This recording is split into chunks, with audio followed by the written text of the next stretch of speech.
Welcome to the Museum at FIT's Fashion Culture Online series. My name is Tania Melendez Escalante, and I am Senior Curator of Education and Public Programs. It is my honor to introduce Alexander Fury, who will present Catwalks and Collecting. Alexander Fury will speak in conversation with MFIT curator Colleen Hill about his latest publication, Vivienne Westwood, The Complete Collections, as well as about his personal collection of fashion, which includes designers John Galliano, Christian Lacroix, and others. We hope you enjoy the show. Hi, Alex. Thank you so much for being here and chatting with me today. Absolutely, my pleasure. Thank you very much for inviting me to talk. Well, as you know, I am a big fan of your work. I've loved your writing for quite some time.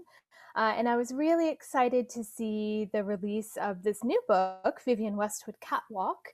And just so our viewers know what we'll be chatting about today, we're going to start by talking about your work on this beautiful book. And then we're going to transition into your fantastic personal collection. Because one of the things that I think makes your work so interesting is your knowledge of fashion history and what I really see as a connoisseurship. When we chatted to get ready for this talk, I was really impressed by the knowledge you have and the very specific knowledge you have about certain objects and collections. Well, it's interesting actually talking about Vivienne Westwood in relation to this, because I think when people talk to me about how I got interested in fashion, she's one of the reasons I first got interested in fashion alongside Vivienne Westwood, alongside John Galliano and Alexander McQueen. And the really interesting thing about all of their work from the period, from all the way through their careers, but specifically from the period when I started to become interested in fashion, which was in the mid 1990s, was the historical reference. So when you were looking at a Vivienne Westwood collection, it wasn't just about kind of enjoying the clothes, it was a bit of a kind of history lesson in a way. And I think that very much links with her background. She was a school teacher before she moved into fashion. But really what her work does, I think, or at least what it did to me, was kind of spark off this kind of curiosity. So if Vivienne Westwood was referencing bustles or was talking about things like pourpoint sleeves, which is as you know, a tailored garment from the 13th or 14th century. And Vivienne Westwood used kind of details from the pourpoint in a lot of her work.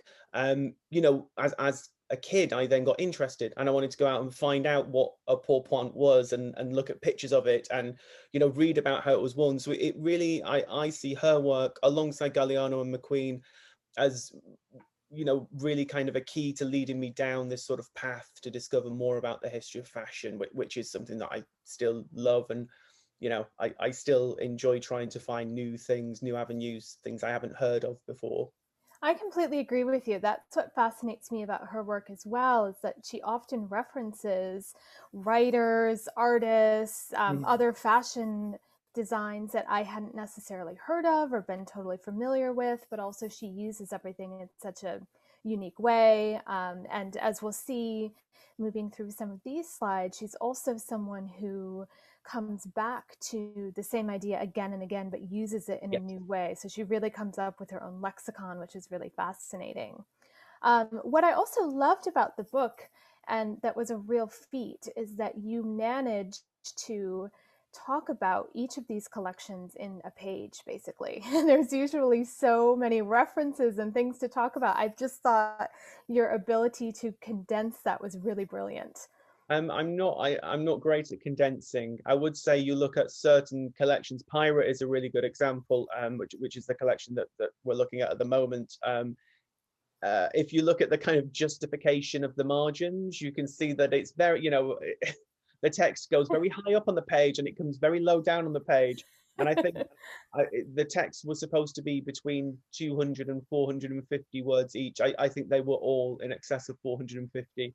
And I seem to remember the original Pirate one was closer to 800 words, and my poor editors at Thames and Hudson in the UK were just like, we need to cut these, we need to cut these down. But the trouble with with actually trying to write about Westwood collections in a condensed space is that, as you said, they're so incredibly rich. These collections have so much in them, so many ideas, that it's, you know, it's almost impossible unless you were just to kind of list the ideas or list the approaches. I mean, you know, talking about history, Vivienne talks a lot about pirate being important because she studied the cut of historical costume and replicated it. So, you know, the trousers from pirate are cut in the way that trousers were cut in the 18th century.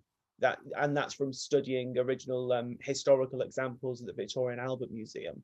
So there's, you know, alongside kind of this idea of plundering, of piracy, which linked to piracy in the 1980s of music, people kind of recording music off the radio using cassette tapes, you know, and also Westwood's idea, Westwood and McLaren's own idea of them as kind of pirates, sort of plundering different cultures, which I think today is very interesting to think about, considering the conversations people have around cultural appropriation.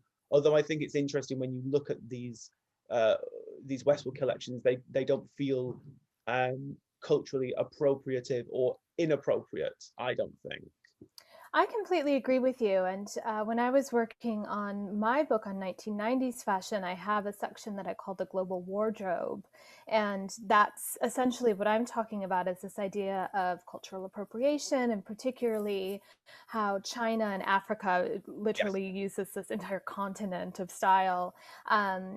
Those were often referenced in these collections, and it is really difficult to look back now and assess these because we are so tuned in to cultural appropriation today. So I think you also did a really good job of being quite straightforward about what these references are so that we can see them and kind of make our own judgments about them. Well, also, I think it's interesting looking at this, the Nostalgia of Mud collection. I mean, this is the very famous outfit, which is what McLaren called underwear as outerwear, the bra on the outside of a sweatshirt. And it was based on pictures of women in South Africa, and that a lot of Black women in townships in South Africa would wear, if they had a piece of Western lingerie, it was a status symbol, and they would wear it on the outside of their clothes. And that's actually what influenced these looks. But at the same time, you know, it doesn't feel like it's not some kind of hackneyed vision of Africa, or, you know, indeed Peru, which was another reference for these kind of big skirts. Looking at kind of traditional Peruvian costume, you don't feel like it's taking those things kind of piecemeal, or even kind of taking inspiration and sort of, you know, quote unquote westernizing it. You know, I think there's something very interesting in that it's amalgamating all of these different cultural references in a way that Vivienne later on will amalgamate all these different historical references. And by kind of synthesizing them all, then she's creating something new, or in this case, alongside McLaren. You know, I think it is very important to state the work up until 1984 is in collaboration between the two. Although I think the input of Malcolm McLaren in the later collections is kind of questionable because he was more involved in music. Right. Yes. Yeah. And that's always been something that I was really curious about too, because sometimes it is a little hard to tell when that break happened. But I was really interested in this collection as well, because you make a really good point that she incorporated a lot of sportswear here, but later she really disdained sportswear and fashion already by the 90s, I believe. I think she's the first person to put trainers on a runway. She was the first person to do that in a little bit earlier than this. I think it was in 1983 in the Witches collection she used trainers, but this collection was called Hypnos, and it's one of the earliest collections where there are very, very overt references to ancient Greece and Rome. You know, there are actually weirdly references in much earlier work. You see it, for instance, in Seditionaries. There's a video clip of Vivienne talking about kind of a kilt worn over trousers and saying it looks like Greek peasant costume. But in this collection, which the Face magazine in London called the Porno Olympics, it's about the kind of sexual liberation of ancient Greece and Rome. So there was kind of phallus shaped buttons, and then obviously all these kind of sportswear references, which, you know, did have a root in kind of Greek and Roman, you know, Olympic sport, but also very interestingly, a reference to gay subculture.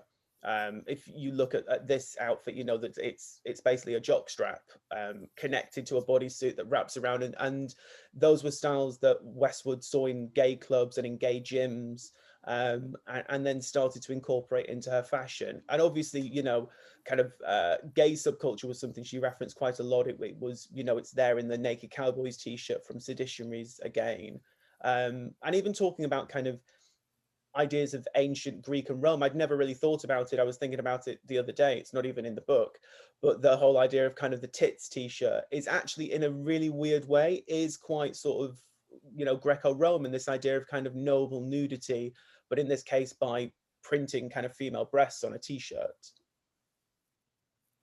Exactly. Yeah. And I love that you have brought out a lot of those punk references, because what you've done in this book is really focus on her fashion collections, truly the catwalk, the runway. And you make the point that I found quite interesting, and correct me if I misinterpreted this, but she, meaning Westwood, really only started to think of herself as a fashion designer when she started presenting in this somewhat more traditional way. Yeah, that's what she said, that she considered Pirate her first, you know, it's her first proper collection and her first work. That's when she starts her CV. Her CV starts with Pirate in 1981. Mm-hmm. I'm not sure if it was about so much about the show, but it was certainly about the approach she took to making the clothes. But, you know, by electing to show on a catwalk, what it actually meant was that her rhythm of work changed. Before that, she had, alongside McLaren, basically changed her aesthetic and the entire aesthetic of the shop they have at 430 Kings Road, the name of the shop, the kind of creative direction they were going in. She would change it every kind of 3 or 4 years. So that shop cycled through different names. It was Let It Rock at the start, then Too Fast to Live, Too Young to Die, which was rocker themed with leather jackets. Then it moved to Sex, which obviously was kind of bondage themed. And then Seditionaries, which is really the style that we know as punk, and which they've described as this kind of urban guerrilla look. And then when it shifted to World's End, which is the name the shop still has today, that was very much in line with the Pirate collection. So it actually was working in this older way that they had of you know, reworking a retail environment and then kind of creating clothes to match that. But from then on, when Westwood started to show biannually, obviously that, you know, the collections began to change on that schedule as opposed to on her own kind of idiosyncratic shift. But the thing that is actually interesting, the thing I found interesting, was when you look at the rhythm of her work, a lot of the time kind of, you know, 3, 4, 5 collections will sort of dovetail into one another and will explore similar ideas. For instance, the collection here, Voyage to Cythera, is the 4th in a series of 5 collections that were called Britain Must Go Pagan as a group. And really the whole idea of that was kind of colliding sort of English tailoring and English country dress with ideas taken from ancient Greece and Rome. And Voyage to Cythera is the title of a painting by Fatto, and it was about kind of embarkation for Cyprus, which is supposed to be the birthplace of Aphrodite. And you look at this picture of kind of Sarah Stockbridge and you get that sense, you know, and obviously they're wearing the tights with the mirror fig leaf. So it's very interesting that, you know, even when she was operating within the fashion system, I think Westwood, you know, she didn't want to abandon an idea after one show or after one season. It was always about kind of re-exploring, returning to same ideas. You know, the way she used references to ancient Greece, the way she's used references to togas and chitons, for instance. You see them coming back again and again in the 2000s. She's doing togas in sort of in silk taffeta, which have a completely different feeling to, for instance, a toga in wool jersey, which she was doing in the 80s. But, you know, the root of the idea is the same. And I find that really fascinating, that somehow she finds this kind of endless novelty from the same points of reference. It's kind of like rereading a book and finding something new each time you read it. Exactly, and it never seems stale. And I find that particularly with actually what we're seeing here, these beautiful corset bodices, that she uses this idea again and again in different fabrics, and in this case with this Boucher painting, and it never gets stale. No, I mean, the interesting thing with these corsets, which she called the Stature of Liberty corset, is that it was introduced in 1987. It was introduced in her Harris Tweed collection. And then, you know, essentially she just then continued to use it constantly with different applications. This was the first time that she printed, that she used a photographic print of a painting on a garment, and specifically on a corset. But obviously, you know, the whole idea of the kind of in historical costume is that the front panel of the bodice of a dress on an 18th century dress is where the stomacher would be, and that would be the most decorated area of the garment. So I find it very interesting that she's decorating it in this very modern way. And, you know, once she applied decoration to the front of that, she continues to do that. She does it with different paintings, she does it with different patterns.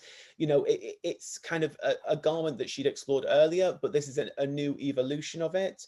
And then later on, very interestingly, when she starts to collaborate with Andreas Kronthaler, who was originally her student, then her partner, and it is now her husband, they actually use the Statue of Liberty corset as the foundation for dresses. That's how they managed to do the big ball gowns, because this was as opposed to it being underwear as outerwear, it actually went back to being underwear. It became the kind of structure that they were able to do, you know, increasingly elaborate dresses on in the mid-90s. Fantastic. And we'll see some undergarments that you have in your collection in a bit, which are, Yeah. I think, really fascinating, really cool.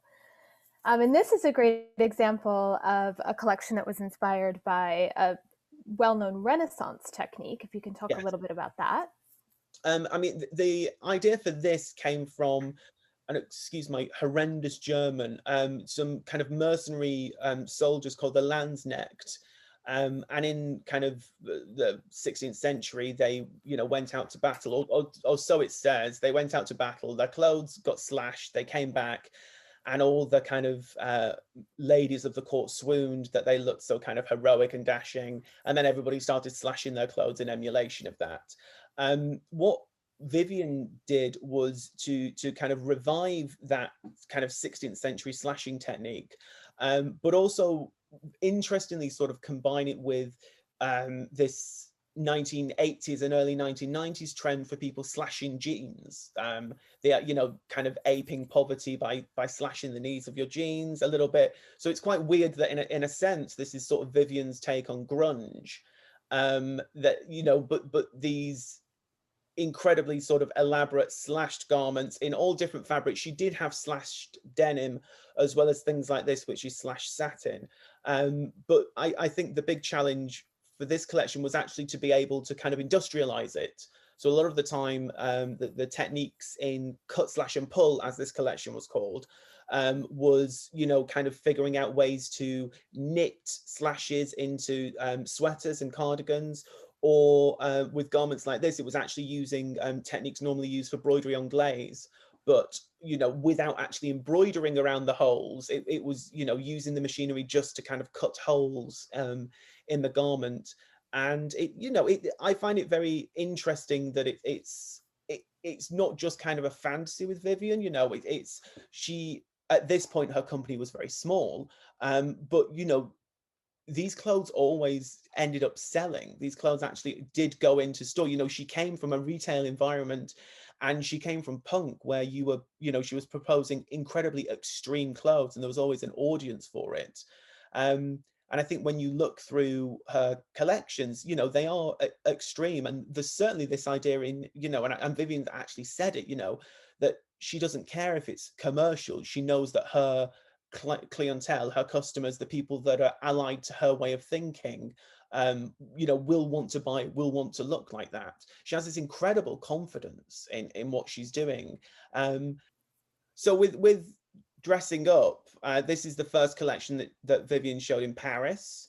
It was actually shown in Azzedine Alaya's showroom, and you know, which is also a reflection of kind of Vivienne's standing in the fashion industry.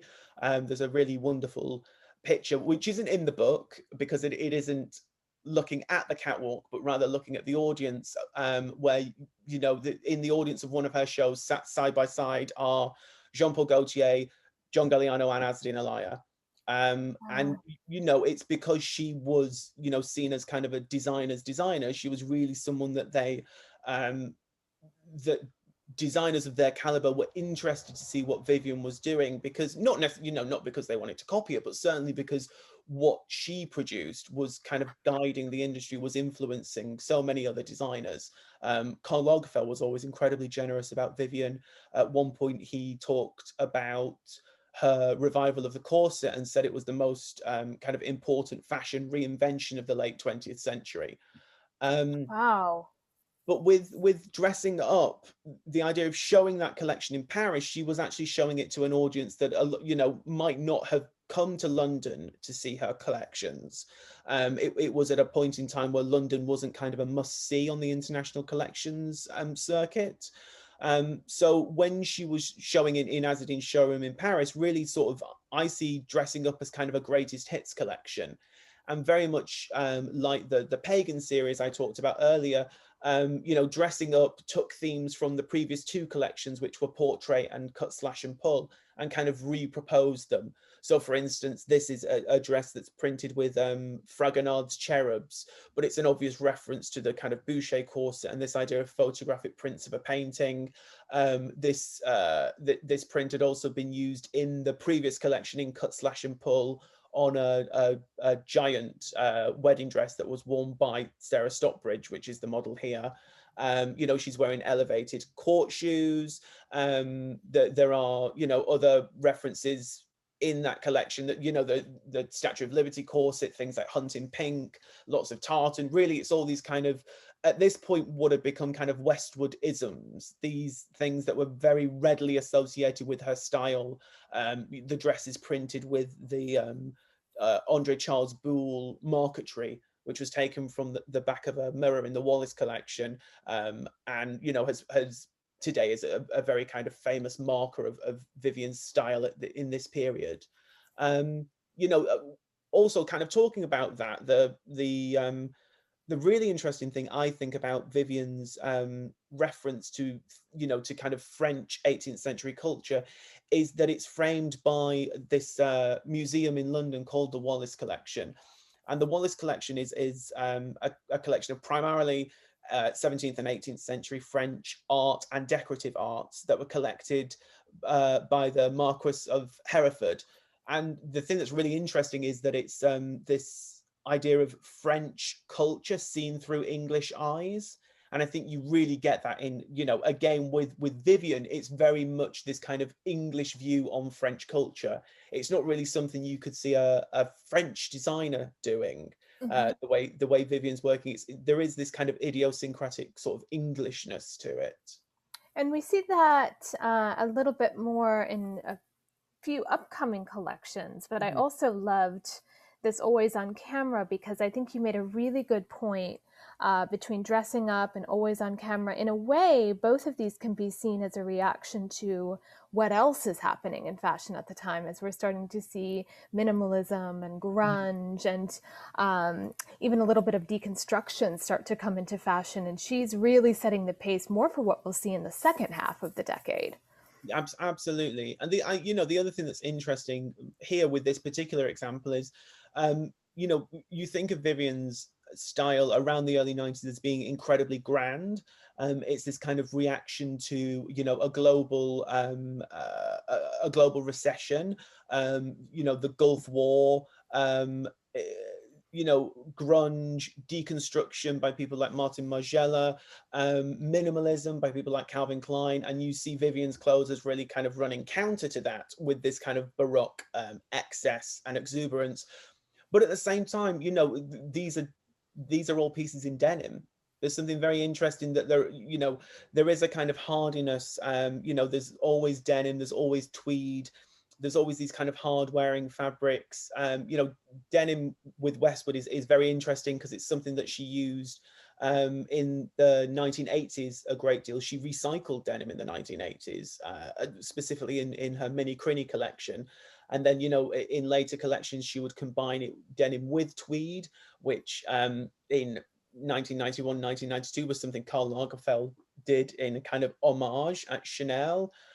So, you know, denim, these kind of proletarian fabrics are always very important. You know, Vivienne plays a lot with very simple,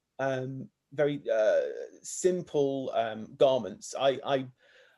I find it really interesting when you look at these collections. There's always T-shirts kind of printed with, you know, printed with old masterworks, which for me are a little bit like sort of band T-shirts. You know, you might get a T-shirt printed with, you know, Janet Jackson or the Rolling Stones, but, you know, Vivienne's printing T-shirts with Fragonard and Boucher, you know, so, you know, which Rococo painter is your favorite?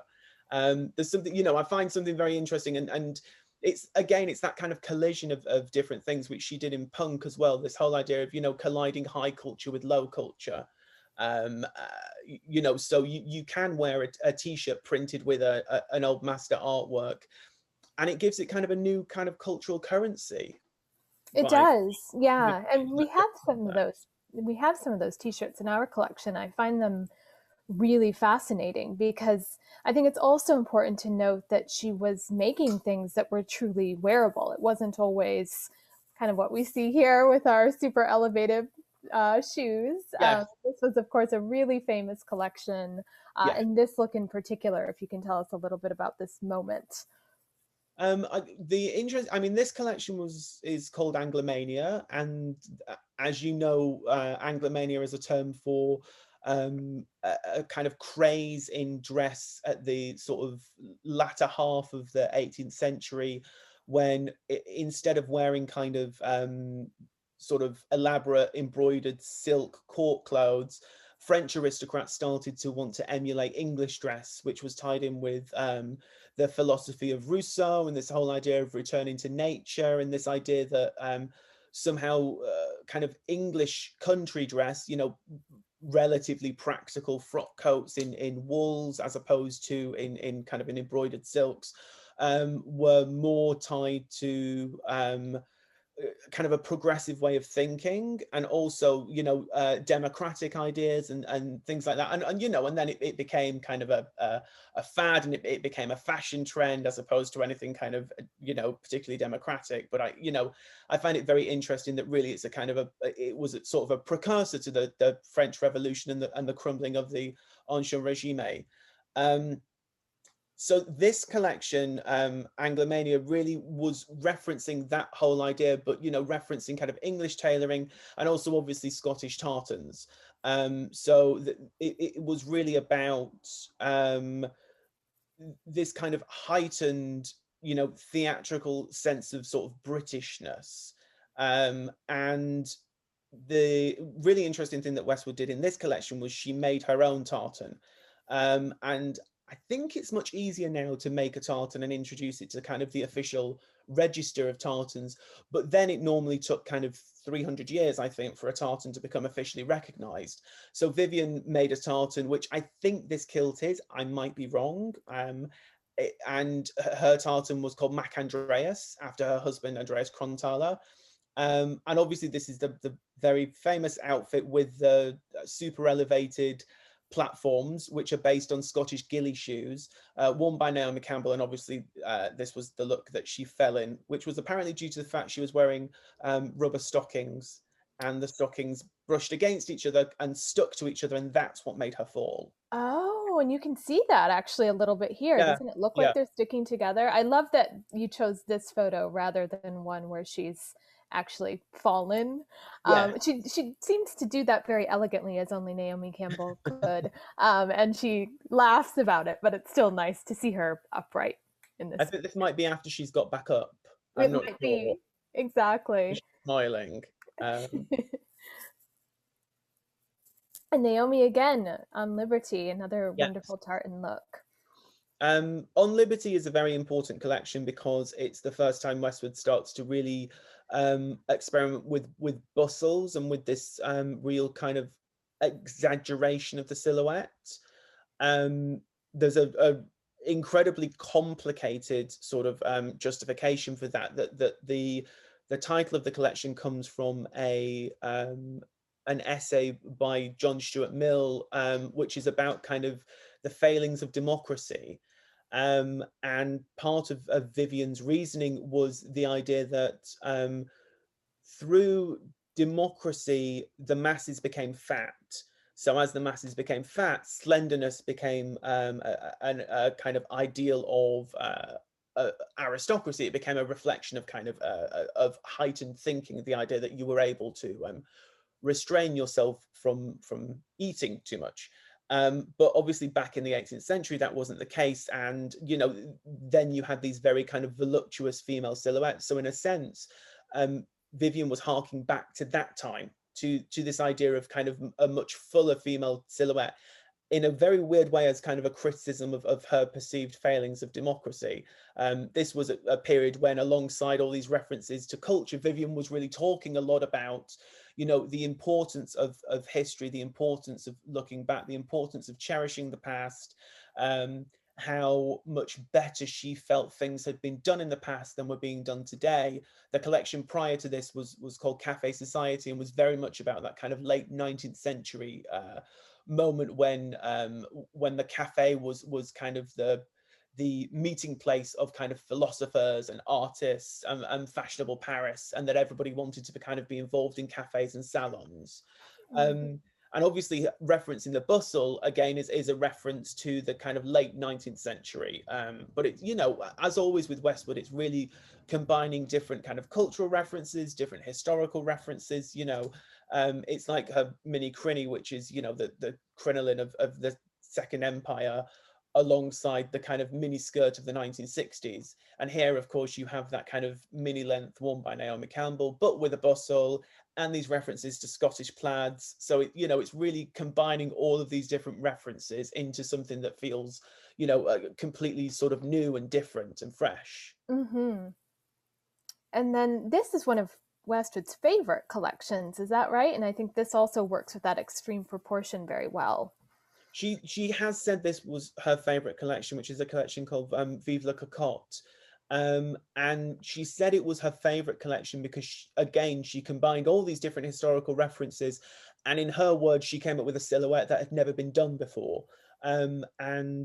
This is one of the collections that later on we'll see that I'm really lucky I have the sort of foundation garments from it. And everything in this collection is built on a foundation which has very padded breasts, and the bustle has become not a pillow as it was in On Liberty, but actually a cage, which came in the collection before this, which is a collection called Erotic Zones. And so it's this kind of cage bustle shape, which we'll see later on, which really allowed the silhouette to be completely exaggerated, you know, and kind of unreal. And when you combine that with the super high shoes and also the figures of the supermodels like Linda Evangelista here, who was already incredibly tall, you have this kind of exaggerated sort of unreal woman. Vivienne said, you know, she thought they looked like fashion illustrations come to life. And the other thing that's really amazing is that, you know, alongside all of that, the corsets don't actually cinch in the waist. The whole idea is that the padding on the posterior and the padding on your breasts give the idea that your, you know, give the impression that your waist is very small. And, you know, if we're going to pull in a pop culture reference of the moment, it's very Drag Race. It's very this idea of you know, you pad your body out to give the impression that you know, you have kind of these sort of pneumatic feminine curves, without having to corset yourself to within an inch of your life. This particular dress is the Queen of Sheba dress, and it was made by Mr. Pearl, the Parisian corsetier.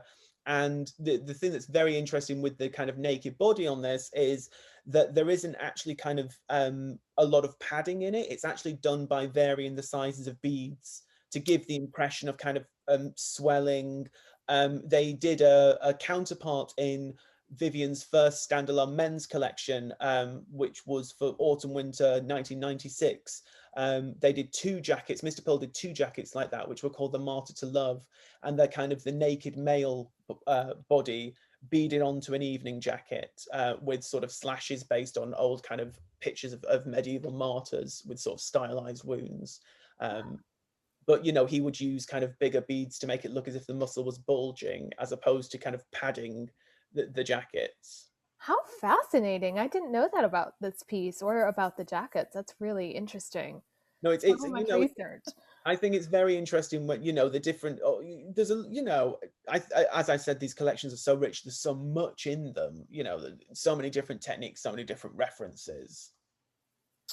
And tied to the mast, I found really interesting because in some ways it goes all the way back to pirate. Yes, absolutely.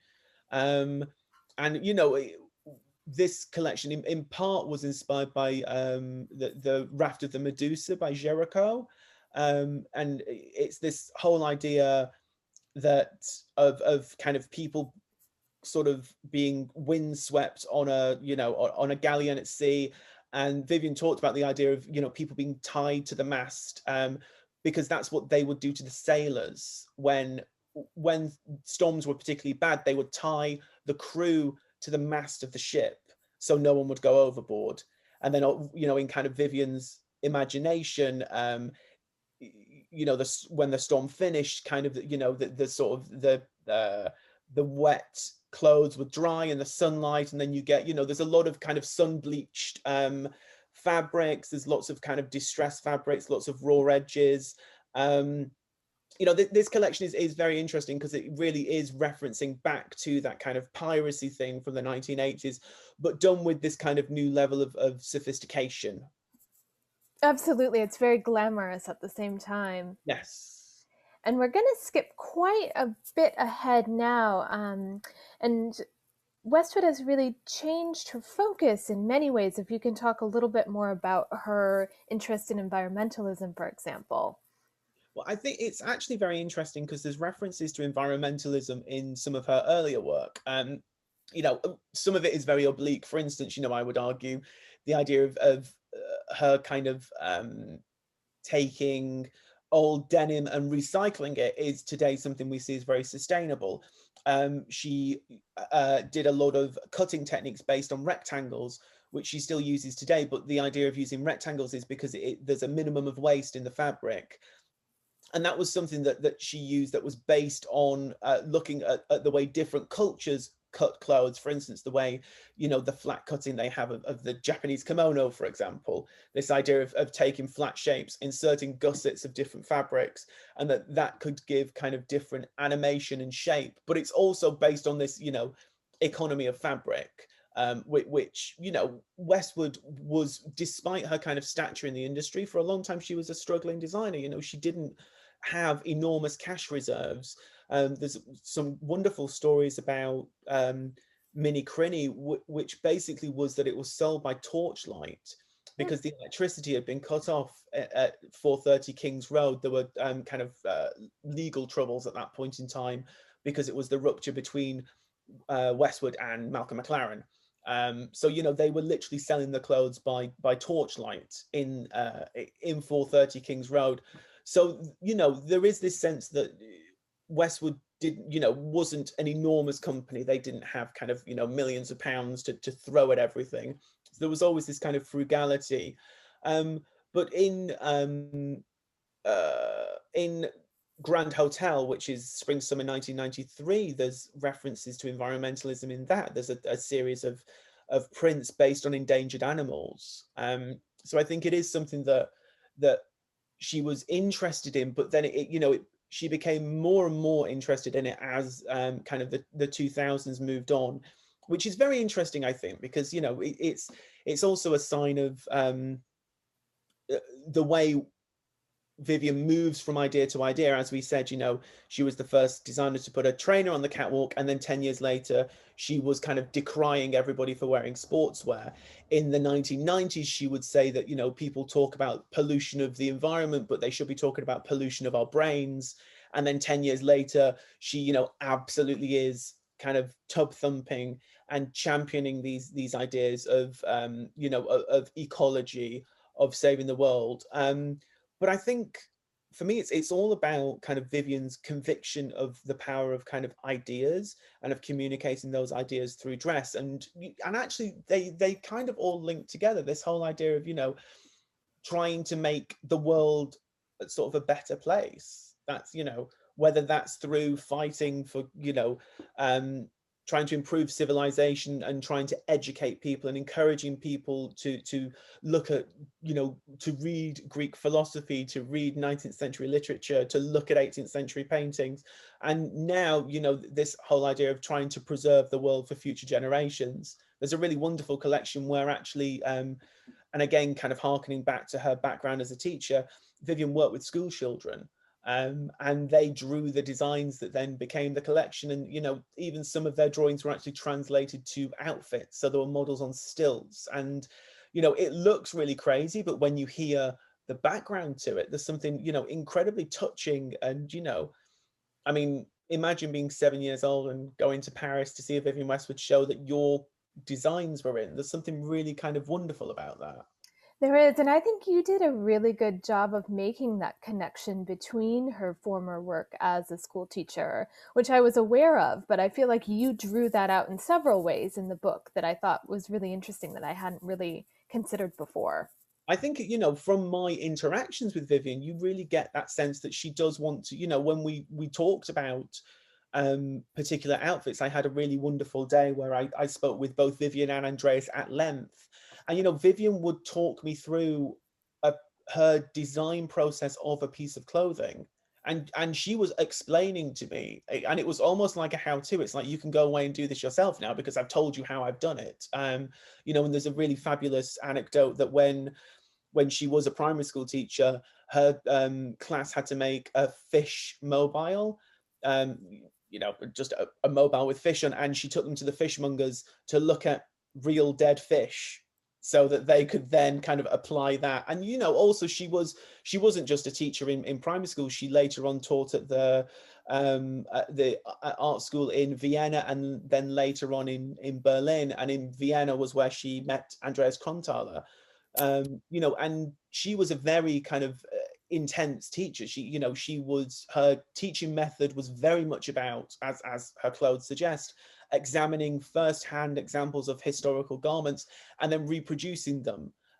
You know, learning by copying, which she said is something that, you know, great artists of the past always did, to kind of learn the technique and to learn the value of the past. It's also something very interesting, I find, as someone that, you know, as someone that buys a lot of clothes, as someone that's building an archive. It's a very interesting point of view, because for a long time, especially in fashion, people were not convinced that, you know, people felt the past had absolutely no value. And it's very interesting, in the last, you know, 10 to 20 years is the point when fashion houses all of a sudden are desperately trying to build their archives. Even a house like Christian Dior, they didn't have an archive until the 1980s. The 1980s was when they started to actually build an archive, because they were starting to do exhibitions celebrating 40 years of the house, 50 years of the house. But considering at that point was when they were starting to try and find old examples of work and really build this up. And they were relatively early. They were one of the kind of earlier ones. You know, today, so many fashion houses are desperately trying to find examples of their own work, actually, including Vivienne. I will say that, you know, Vivienne is buying back examples of her work. But, you know, but on the flip side, as a designer, Westwood has always been convinced of the value of these ideas of the past, of, you know, looking at the way things were done and the kind of the importance, the cultural capital that methodology still has. And I think, you know, she was really visionary for that. Absolutely, and Galliano as well, and we'll talk about him when we speak about your personal collection.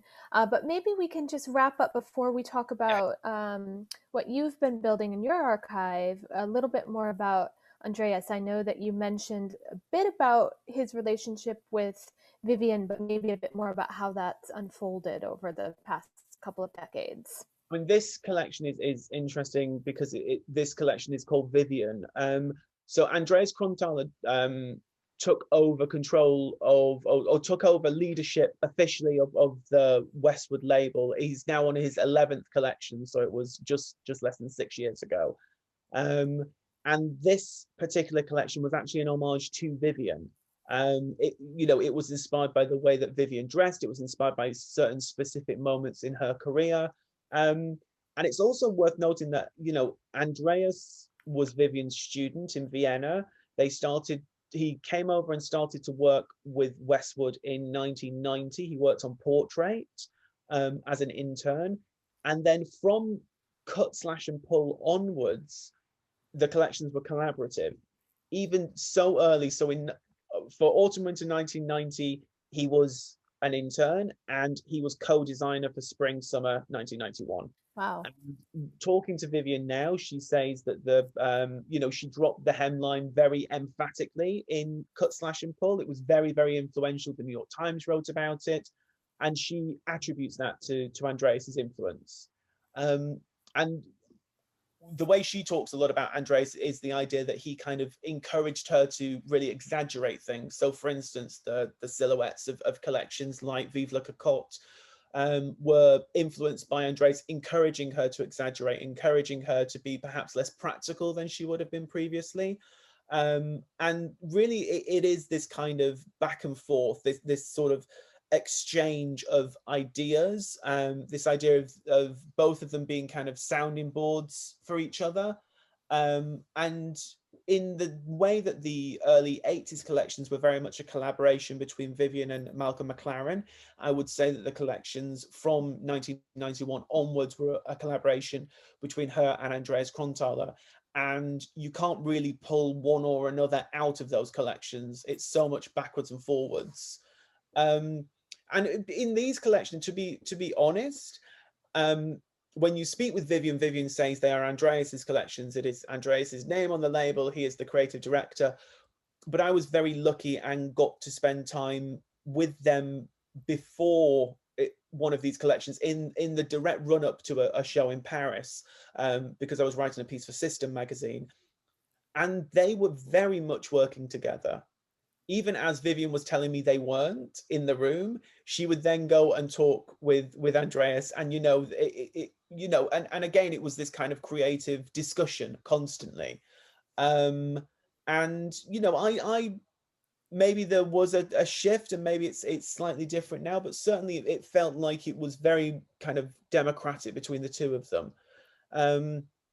And that said, I think with the collections moving to Andreas's name, there are a lot of references to kind of Andreas's kind of cultural heritage, references to the Wiener Werkstatter, references to Tyrolean dress, which you saw in Westwood collections before as well. But now they are much kind of more overt. There's autobiographical elements relating to his childhood and his upbringing. So it has kind of changed if not the ethos of the label, certainly there are kind of aesthetic changes. Absolutely. And how interesting that you got to see them work together. To me, that must have been one of the most interesting parts of working on this book. No, it was, to be honest, sitting with them and talking through the collections was really, really incredible, because I had a printout of thousands of images. And I sat down with both of them, but I was sat for the first time, for the first perhaps 6 hours with Andreas, and we were looking, and Andreas was talking about every single picture, and he would tell me like, oh, there's a very famous, and I don't think it's actually in the book, which is a shame. There's a very famous Westwood corset with a picture of a dog on it, with a little kind of 3-dimensional bow attached to it. And Andreas was like, oh, well, the idea of this was that the woman is a starlet, and she's gone to lunch, and she has the dog on her lap, and the dog is on the corset because the dog is sat on her lap, and that's how it would look. And he was saying if whatever outfit you wanted to do, you had to justify it in kind of, there had to be a narrative, and there had to be a narrative justification, if there was and also that there are certain kind of characters that always emerged. There's always somebody who is a nurse, there's always somebody who is a secretary, and they're always wearing kind of certain outfits. And when you look through, these kind of characters appear again and again. There's always someone kind of all dressed in white who's the nurse, whether she's actually a nurse as she is in the Salon collection, or whether, you know, it's kind of an appropriation of a nurse. It's very interesting to speak with him and discover the kind of inner workings of how these collections got put together. And, you know, and also that very much links with Galliano. And I think it's, you know, Galliano would be very open in saying, you know, he was incredibly influenced by what Westwood did, in the way, actually moving on then, Alexander McQueen was incredibly influenced by both Westwood and Galliano. And there is certainly this thread in terms of the kind of narrative approach to their collections, a lot of the historical references, you know, even a lot of the kind of tropes. You know, they all do tartan, they all have kilts, they all have, you know, they all have these kind of references, you know, they all have ball gowns, they all have kind of very strict tailoring. You know, there are these threads that really sort of unite them. And I think now it's kind of become, you know, if you talk about sort of British fashion, that's very much what people perceive as, you know, ball gowns and tweed suits. I agree. They're, you know, British. Yes, exactly. And making a little bit of a shift now to your own collections, I'm going to start, I'll kind of flip through these really gorgeous photos. This is obviously, I think, the space you're in now, right? Yes, which is my kitchen. Probably not the best place to... But this is the shoot, it's not where they're stored. Got it. Okay, we'll talk about storage a little bit at the end. But I just thought these photos were so beautiful. And you collect a number of designers, but it obviously makes sense to start with Westwood in this instance. I mean, this is the Boucher corset, which I was very lucky to get at a point in time when you could get them for less than about $20,000, which is what I think the going price is now. But, you know, for me, it's I think one of the reasons I collect clothes, and one of the reasons I collect the clothes that I do collect, is that it really connects with that moment when I first became interested in fashion. You know, I remember seeing this when I was 12 or 13, and, you know, absolutely falling in love with it, even though even at that time it was, you know, 5 or 6 years old. But it you know, it was something that you know, I watched documentaries with Vivienne Westwood talking about this. So it's something that I kind of hankered after for years. It's become so recognizable too. Yeah. I mean, to me, it's certainly one of the objects that comes up as Westwood 90s fashion. Yeah. I mean, it's also great to see, you know, I have a number of different Statue of Liberty corsets, and to see the different ways she's approached the shape, the different, you know, the different fabric treatments. You know, and they are quite modern garments. You know, they're very light. They're stretchy sometimes. Yeah, exactly. You know, and it's, you know, also the kind of variety that she gets into. You know, it's this one shape, but then it's kind of endlessly reinterpreted. It's very sort of, you know, Chanel and her tweed suits. This is really kind of, you know, Vivienne's tweed suit. The idea that it can be sort of endlessly reinvented. Exactly. And this is such a beautiful piece. This is, and actually this has a corset built in underneath it. But the thing I find really interesting about this is it's from Vivla Cocotte, and, you know, it's an 18th century men's suit, but it's been made, you know, it's been completely feminized. And as opposed to embroidery, it's actually a jacquard. So the pattern is woven, you know, woven to the piece around those edges. So, you know, it's an incredibly kind of complicated, you know, time-consuming, expensive garment, and it does have that sort of pneumatic shape that this whole collection has kind of built in with the foundation garments, because for this collection, the shape was so extreme that actually that Westwood produced 2 collections. For the first time, she produced a selling collection which didn't have the kind of you know, the bust and the buttocks, that shape that was built in, which, yeah, you can see here. You know, it's the other thing that I love, and I'd heard about it, but I didn't know it was every piece, is that the cage bustle was actually forged by Andreas's father. Andreas's father was a blacksmith in the Tyrol, and he made all of those, and they're based on the wire hemispheres, where you put flowers on gravestones. I don't know if you've ever seen those, the kind of the Yes. globes that you stick flowers in. So that's actually what they're based on. Interesting. And I found this actually in Japan. And then I went to Japan for, when we were still going for cruise shows, I went to Japan for a Dior men's cruise show and picked it up, and then immediately got very scared because I was flying from Japan to New York. And I'd read all these stories that apparently when they first produced these and they were selling them, every single time they got sent to the US, they would get impounded at customs, and there would be like, they would demand to know what these weird objects were. Because I think you're not allowed to bring in kind of engine parts. Interesting. It's one of those things. Yeah. Well, I had it in my luggage, and I was like, oh my God, it's going to get impounded. They're going to think I'm bringing in engine parts into the US, you know. And also it's, you know, I did have this with the kind of fake breasts, and it's quite an odd thing to be traveling around with. But it's amazing, you know, it's amazing. And for me, I've seen the composite parts for sale, but I'd never seen an entire look like this.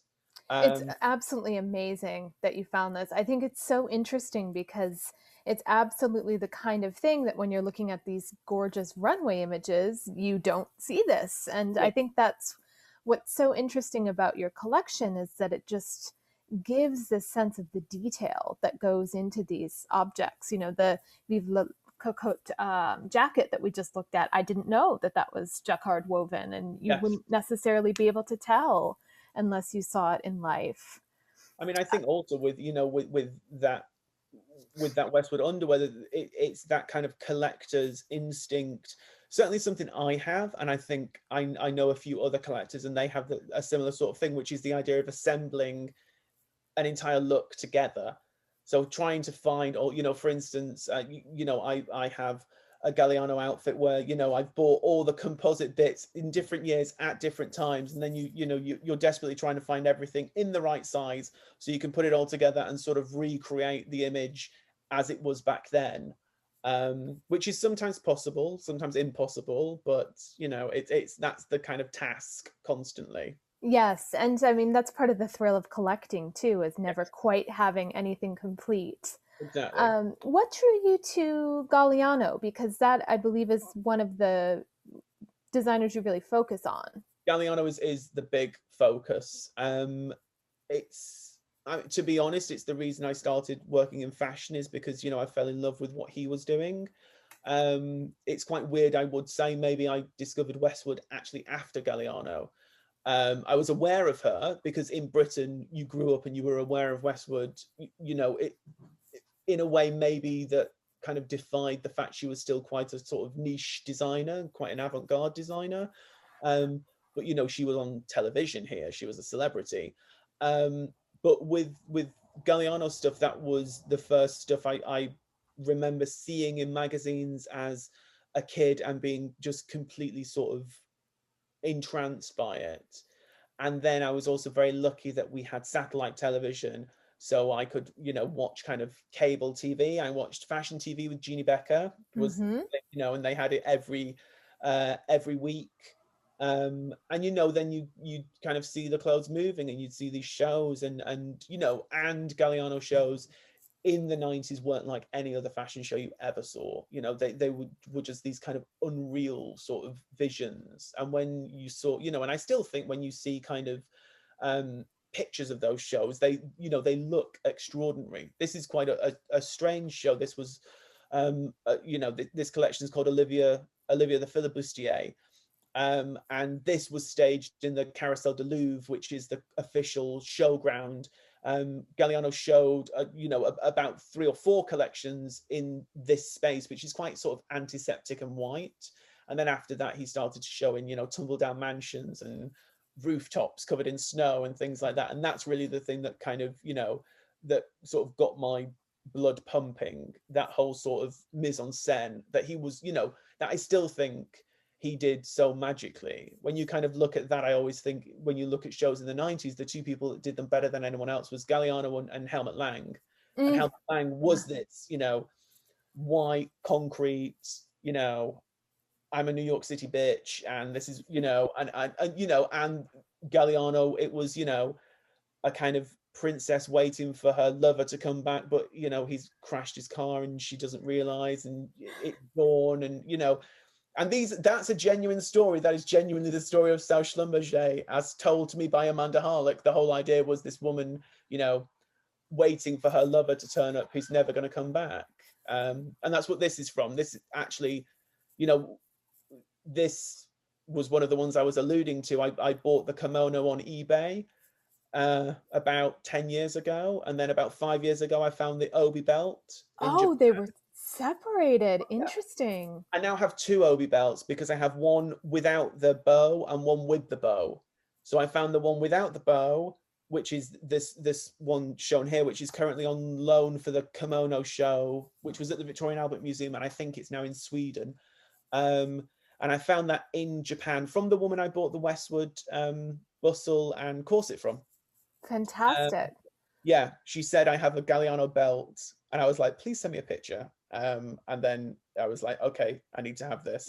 And then I've just found the other one, which has the obi bow on the back, and I bought that from somebody in Los Angeles. I'm quite lucky now because people kind of know that I collect, and so people increasingly get in touch with me and offer me pieces, and you know, connect me with friends and things like that. So I'm very lucky that, you know, I also hunt ceaselessly, but increasingly things are coming to me. And the other thing I actually love about this kimono is it still has the Neiman Marcus tag. It's either Neiman Marcus or Bergdorf Goodman. I can't remember, but it still has the paper tag attached. Oh, I love that. And you can see I'm the always, original whenever I price. lend it to anyone, I'm like, please don't take this tag off. And whenever my boyfriend is looking at, I'm like, please don't take this tag off. Like, please. I'm like, no, this is very important to keep. It is. It's so interesting because that history of where things are sold and Yes. for how much gets lost very easily. Yes. I have from this, I don't have the dress. Diane Furstenberg has one of these dresses, so if she ever wants to get rid of it. But I do have I'm very lucky that I do have the bolero.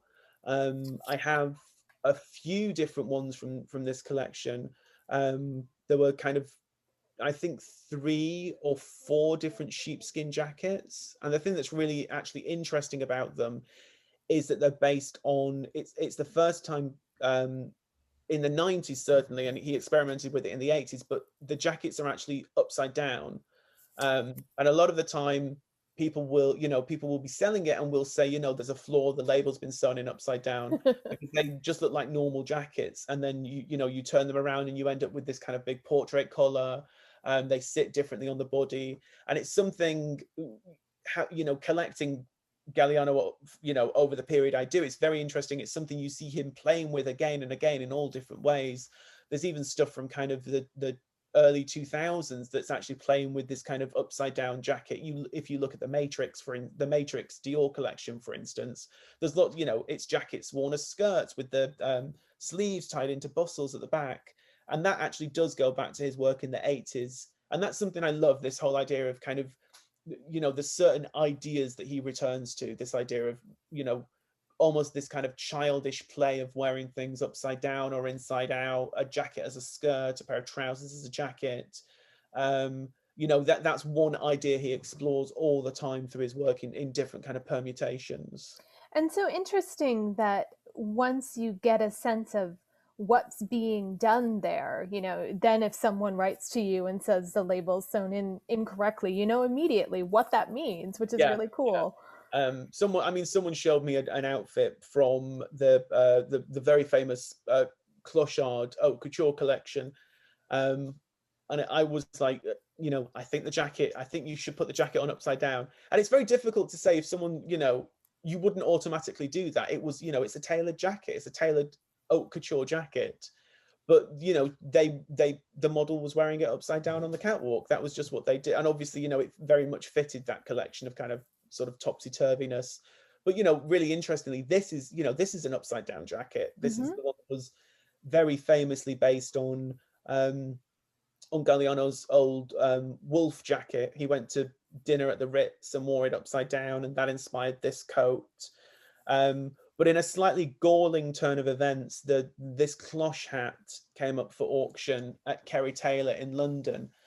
and I was bidding on it, and it got to a certain point, and I was like, there's no point me buying this because I'll never get the coat. And then I got the coat. So and I And had the shoes. the shoes are the things you can't find, because the shoes are, you know, they're just Manolo Blahniks. And you know, with this later on, Manolo started to design specific shoes for Galliano collections, but with this collection they basically just chose a shoe that they were like, this is the perfect evening shoe. And you know, earlier collections than this, they're, you know, sort of just beautiful mules, but they're not custom designed for the show.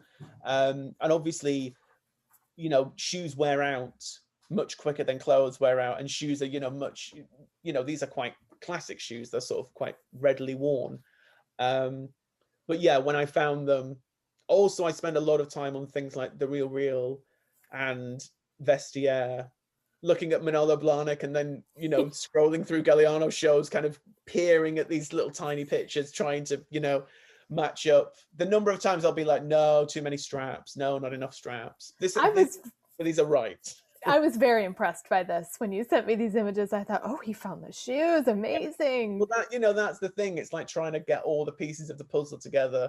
The one thing I can't get is the diamonds, because one of my favorite things about this show is all the jewelry is real. Oh, wow.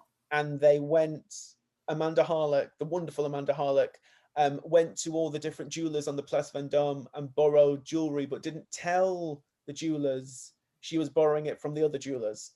So when they all turned up, they were all incredibly angry, because it was like, you know, a Harry Winston brooch and a Van Cleef & Arpels necklace. And also the bodyguards for the jewelry outnumbered all the hair makeup models and Galliano staff at that show, because the jewelry was worth so much money. But it's, yeah, you know, it's that whole idea of kind of, you know, actually it's you know, it's the anti-grunge. It's, you know, groomed hair, diamonds. Exactly. Real shift. Yeah.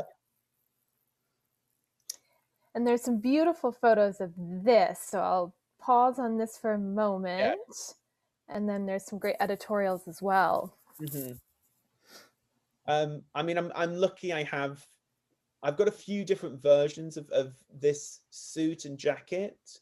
I have the belt, which is you know, again, it's this trying to assemble the look, and finding, you know, you can even see that the Kirsten McMenemy isn't wearing the belt. The model in the middle is, which I think is Megan Douglas.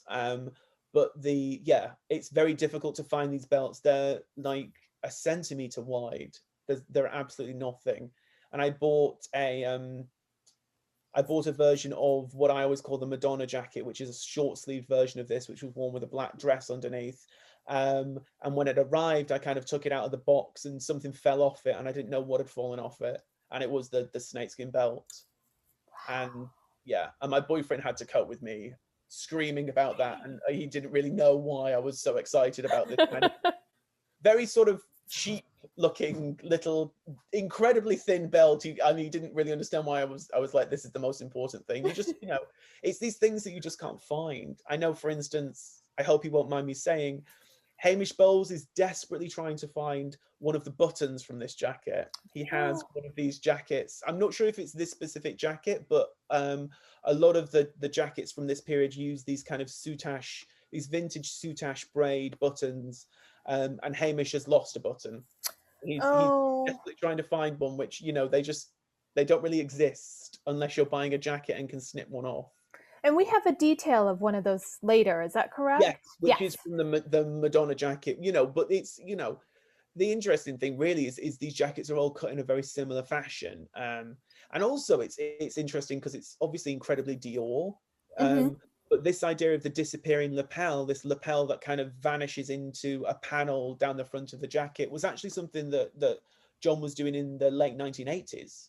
Interesting. 80s collections. It's, you know, it's very interesting. You see this kind of refinement, this exploration of different ideas, you know, coming back to different themes, and you know, even things like the dress where the seams are in the image of the flower. That's something he does in lots of different ways and lots of different fabrics.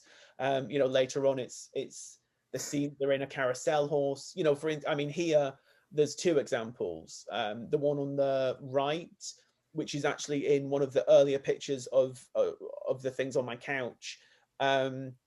It's it's flowers in taffeta set into hammered satin. And the one on the left, which is absolutely extraordinary, it's navy, black and dark brown, georgette, chiffon, and mousseline, and which gives this kind of three-dimensionality to the flowers. But you can kind of see in the skirt, because it's really beautifully kind of X-rayed.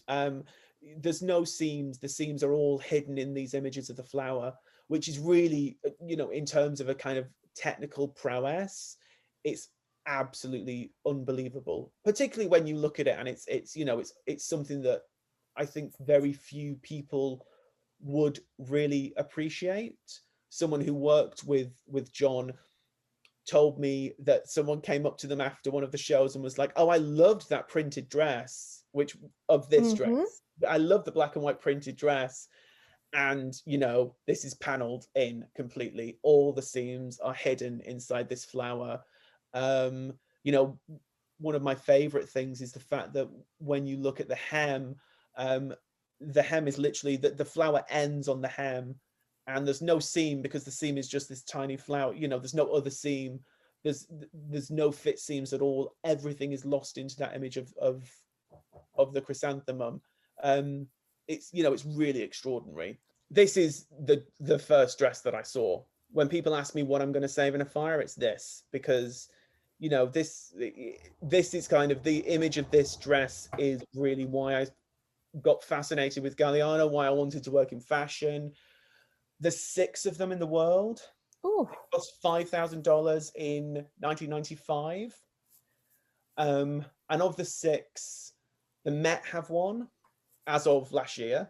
They bought one from Kerry Taylor. The Palais Galliera in Paris has one. I believe Anna Wintour has one. She certainly wore one to the Met in 1995. I have one.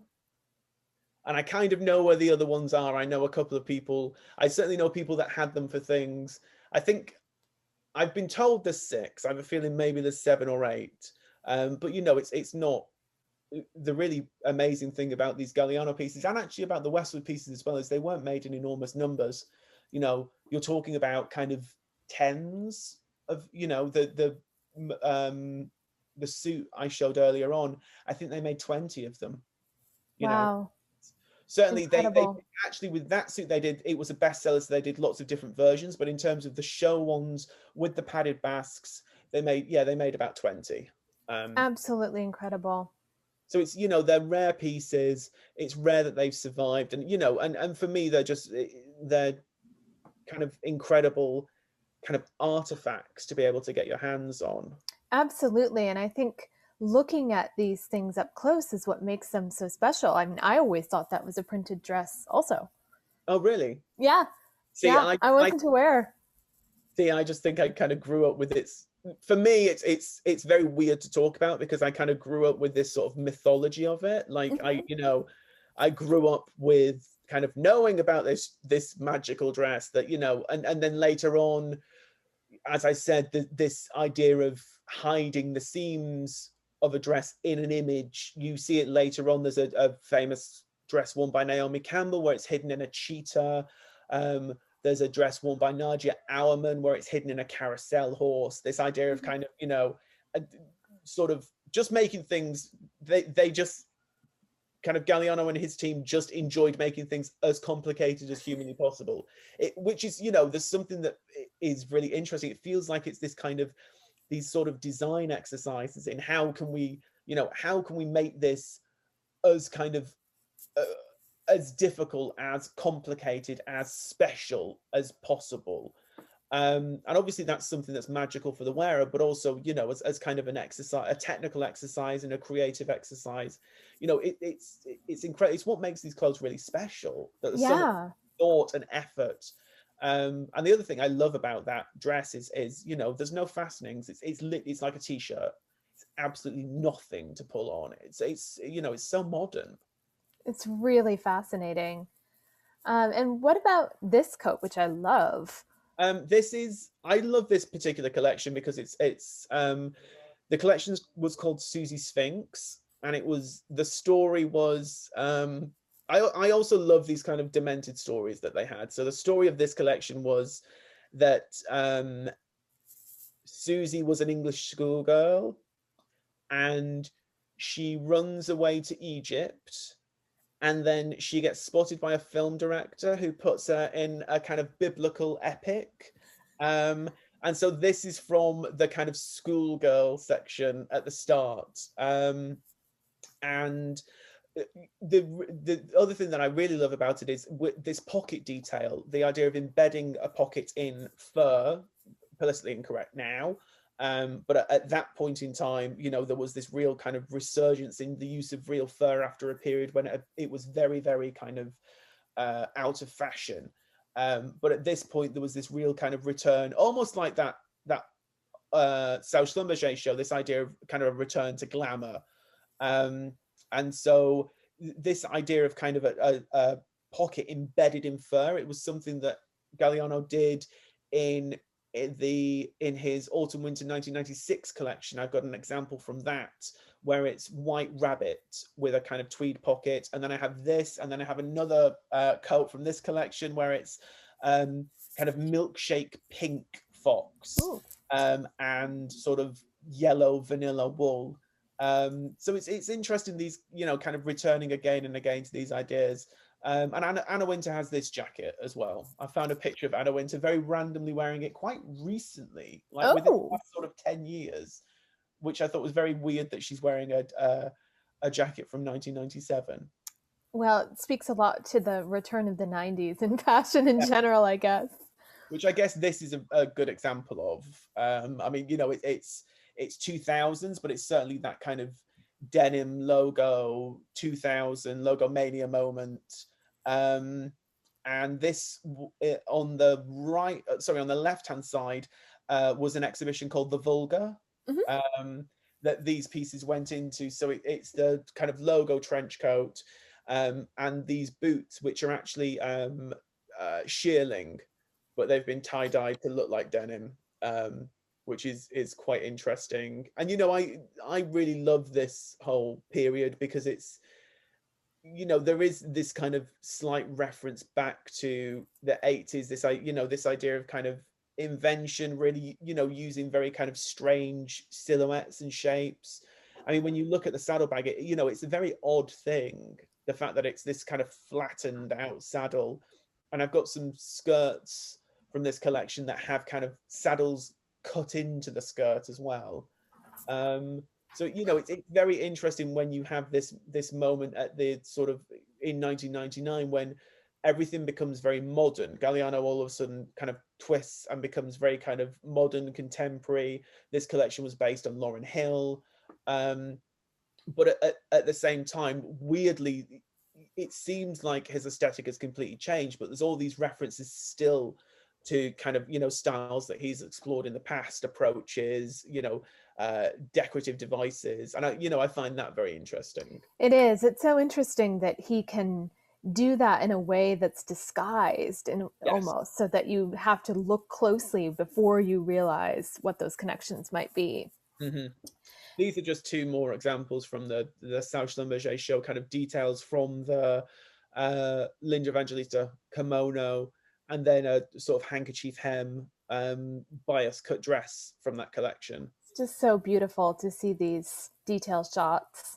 And this is the Madonna jacket. It's really lovely. I mean, with the bias cut dress, I also love the fact that you have stuff that's incredibly complicated and incredibly labor intensive and time consuming. But then you've things like in that black collection, it was all satin back crepe because he could use both sides of the fabric, and the clothes would look more complicated than they actually were because they were produced in such a kind of short period of time.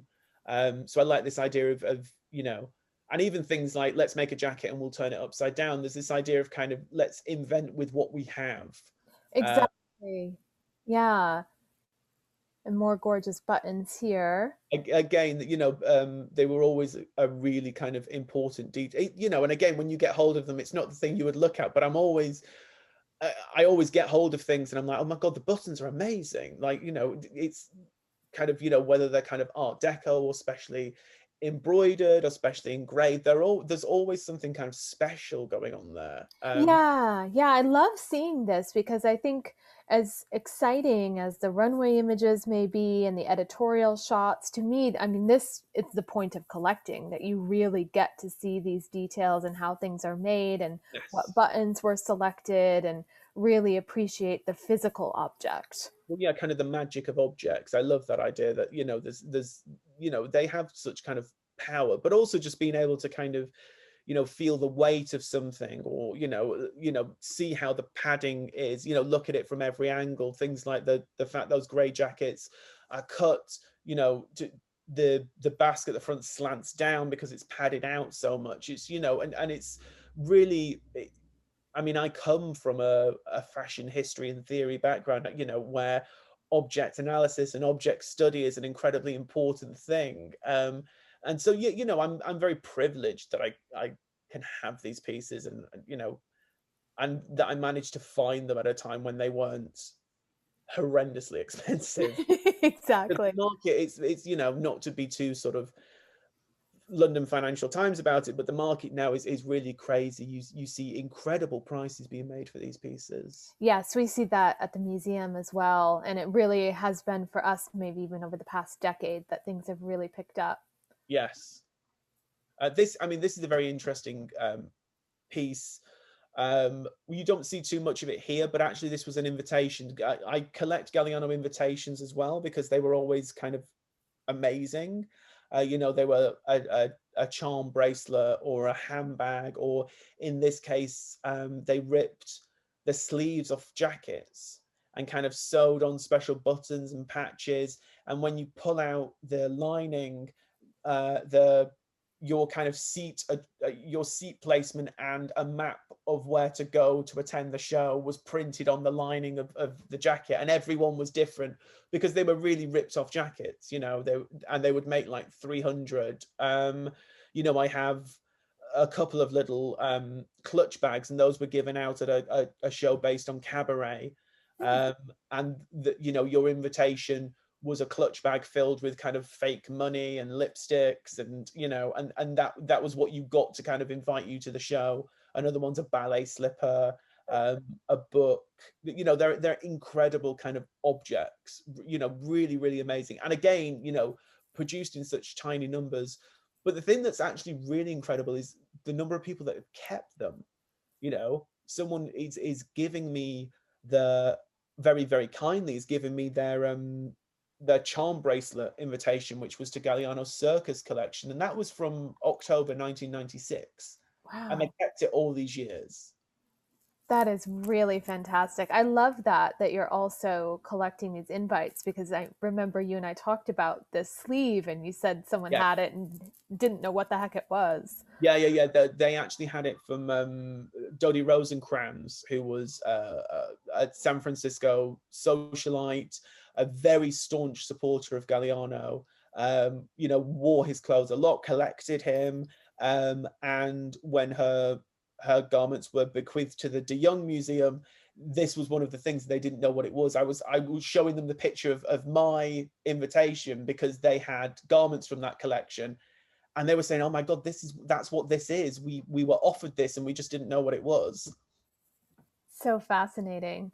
And then we'll just quickly go through some other pieces that I saw on your Instagram. I have to admit that you rediscovered this recently. I think it's fabulous. Yeah, this was, I mean, it's something I remember very well from growing up at this point in time. It was this, you know, this amazing image of Georgina Grenville and a male model. I unfortunately don't know the male model's name, both wearing these kind of exiting, you know, the runway one after the other. The one I have is the men's, and it came in the packaging. And apparently I've since found out that it was sent out to editors at the shows that season. That was like a gift that Tom Ford sent to editors in this plastic packaging that I still have. It has never been worn, certainly not by me. But someone was saying to me kind of what, you know, how do you define what you collect? And I was like, I was trying to think of it, and I was like, you know what, I like extreme things. I like, you know, Galliano stuff is extreme, Westwood stuff is extreme, I have a lot of Lacroix that's extreme. This is extreme in a different way. I think there's something about this idea of things that are really kind of impactful. It's very curatorial of you too. Well, I was, you know, I'm trying to look for sense as opposed to just I buy anything that's kind of shiny and crosses my path. This is, I mean, this is interesting. I also do like things that have kind of an interesting provenance. This is a Lacroix couture sweater, and here it's shot by Roe Etheridge and Katie Grand for System magazine. I lent them pieces from my archive. This was actually owned by Lynn Revson, who was the former wife of Charles Revson, who owned Revlon Cosmetics. And this was a piece that was formerly owned by her that weirdly I found on eBay. Someone was doing estate sales on eBay, and I bought some absolutely incredible things through there, very, very cheaply. But it's this kind of amazing cashmere sweater with real kind of hunks of gold metal embroidered on it. It's very that sort of early 90s Lacroix. It's wonderful. In a 21st century piece. Yes. You know, I do collect right up to today. You know, I think not so much with this. There's with other pieces, there's a degree of blurring between what am I buying to wear and what am I buying to collect, and things can be both. You know, I buy a lot of Prada. I buy a lot of Raf Simons. I buy a lot of Raf Simons Prada. But you know, and I buy Raf Simons that I will wear. I buy Raf Simons that I will collect. I buy Raf Simons that I will wear and collect. And then also I you know, I buy pieces that I see that kind of feel significant or important or special. So I have quite a few pieces of Gesquier Balenciaga, just because, you know, it was an incredible moment creatively. You know, I also have Gesquier Louis Vuitton as well, Marc Jacobs Louis Vuitton. You know, I think there's, as much as I want to justify what I'm buying, also if I just see something that's fantastic and I've never seen it before, then I'll, you know, I will get it. If the price is right, and if, you know, and if I think it's special enough. And I thought this was, you know, beautiful. So, yeah. And then to conclude, if you can just give us a little sense of how you store these things, because these are in your flat, is that correct? Yeah, I'm lucky. I have a house. Oh, lovely. I rent a house, but it's 2 bedrooms. The larger of the 2 bedrooms is entirely given over to clothes. It's not very organized at the moment, so I have lots of people requesting to borrow things, and then I'm not able to find various things. I know that they're somewhere, but I you know, I store some of it hanging. This is not the best kind of reflection of how it's stored. You know, it is all in hanging. It's all in suit covers. Anything that's in a box is wrapped in acid-free tissue, which, you know, I go through miles of every year. I keep things in museum boxes. I keep things wrapped in tissue in plastic boxes, because they can then be stacked, and as long as plastic isn't touching something, then it's, you know, it's not going to damage it, hopefully. But it's I know from kind of talking to different people, you know, there are obviously ideal storage situations, but, you know, with kind of working archives, a lot of people will store things, you know, in transparent plastic, so they can see what is inside, and, you know, they will store them in, you know, ideally things would be stored flat, but obviously that takes up so much more space than hanging things. I do have storage as well. So, you know, it's also very difficult, because really my collection is, it's a one-way street. Things come into my house and they don't really leave the house. I don't sell things. So it's figuring out how to kind of how to deal with the pressures of finite space and kind of an infinite sort of appetite for collecting things. But you know, it's working. I think I'm going to have to get more storage because we're kind of running out of space there. But it's difficult because it's, you know, if you find, I always think, you know, if you find something extraordinary, you're not going to find it again. You know, I'm gutted that I didn't buy that cloche hat. You know, it's in a museum in Australia now. I'm never going to get that hat. So I, you know, and I never regret buying anything. I only regret the things that I didn't buy. I regret the things I didn't get hold of. So, you know, I know a lot of the time you will find things that are extraordinary. I just bought a Galliano Givenchy haute couture dress, and it's the show sample. It was worn by Georgina Grenville. It has her name written in it. It's by Atelier Colette. You know, and I knew that was an incredible thing to find, you know, being able to find something that has that kind of story attached to it. You don't find them often. That said, I'm very lucky. I do have 2 of the Madonna suits. I had a 42, French 42, and now I have a French 40. So I'm kind of going down in size. So, and I have 2 of the Yasmin suit, actually. I have a commercial version, which doesn't have the padding. And then fascinating. And with a shorter skirt. It's also very weird when you talk to people, you find out that, you know, a lot of those suits were made with shorter skirts. It's very, you know, it's difficult to find the mid-calf length skirts because they were commercialized. It's, you know, that's what lots of people are hankering after, finding those different bits and pieces. But, you know, it's a search that goes on all the time. And I will just, you know, try and find space for it all.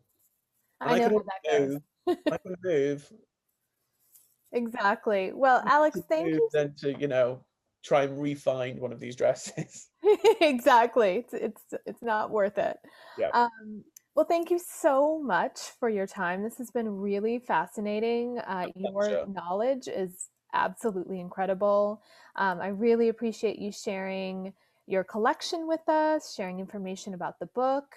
It's been a real treat. No, my pleasure. Thank you very much for asking me to talk about it. I'm a big fan of the podcast and all the talks and everything. So it's, you know, it's very nice. And, you know, and this is what I love. It's what I love to do. It's what I love to talk about. So I feel very lucky to get to do it. Thank you very much. Thank you.